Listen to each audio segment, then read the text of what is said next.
गौरीपुत्र गणेश भगवान की जय। जय श्री कृष्णा। राधे राधे। प्रिय भक्तों, आज मैं आपको सटतिला एकादशी की व्रत कथा सुनाने जा रही हूँ। माघ मास के कृष्ण पक्ष की एकादशी तिथि को सटतिला एकादशी व्रत के नाम से जाना जाता है।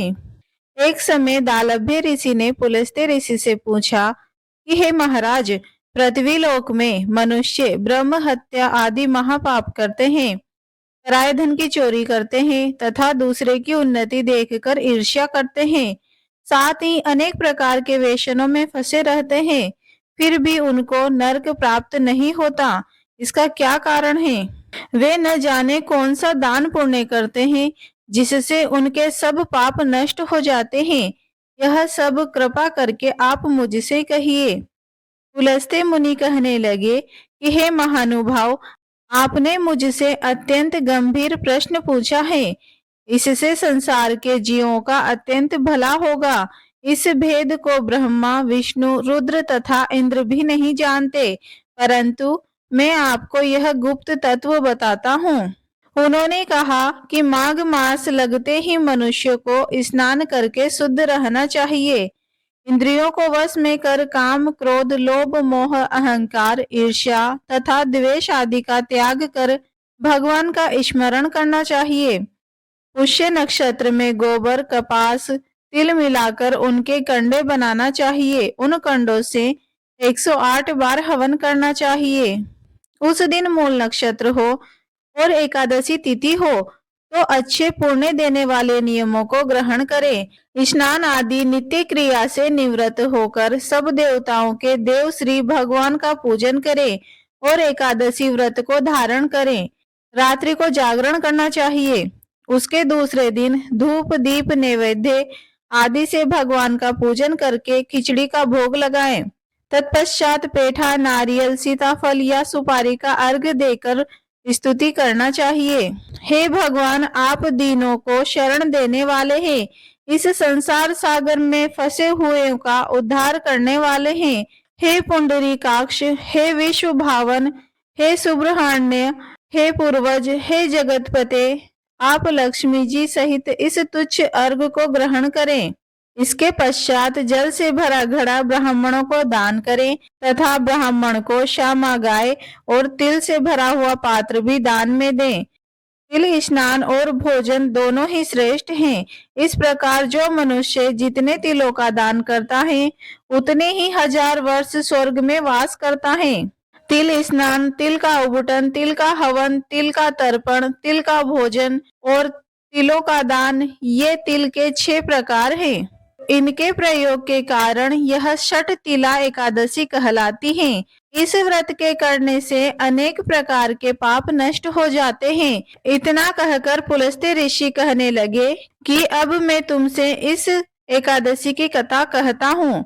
एक समय नारद जी ने भगवान श्री विष्णु से यही प्रश्न किया था और भगवान जी ने जो षटतिला एकादशी का महात्म्य नारद जी से कहा वह मैं तुमसे कहता हूँ। भगवान ने नारद जी से कहा, हे नारद, मैं तुमसे सत्य घटना कहता हूँ, ध्यान पूर्वक सुनो।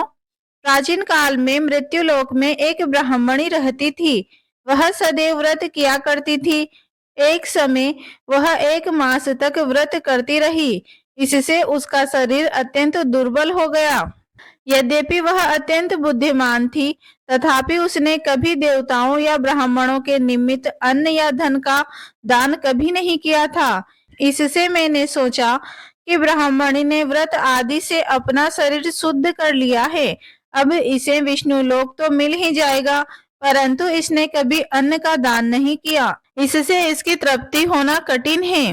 भगवान ने आगे कहा, ऐसा सोचकर मैं भिखारी के वेश में मृत्यु लोक में उस ब्राह्मणी के पास गया और उससे भिक्षा मांगी। वह ब्राह्मणी बोली, महाराज, किस लिए आए हो? मैंने कहा, मुझे भिक्षा चाहिए। इस पर उसने एक मिट्टी का ढेला मेरे भिक्षा पात्र में डाल दिया। मैं उसे लेकर स्वर्ग में लौट आया। कुछ समय बाद ब्राह्मणी भी शरीर त्याग कर स्वर्ग में आ गई। उस ब्राह्मणी को मिट्टी का दान करने से स्वर्ग में सुंदर महल मिला, परंतु उसने अपने घर को अन्न आदि सब सामग्रियों से शून्य पाया।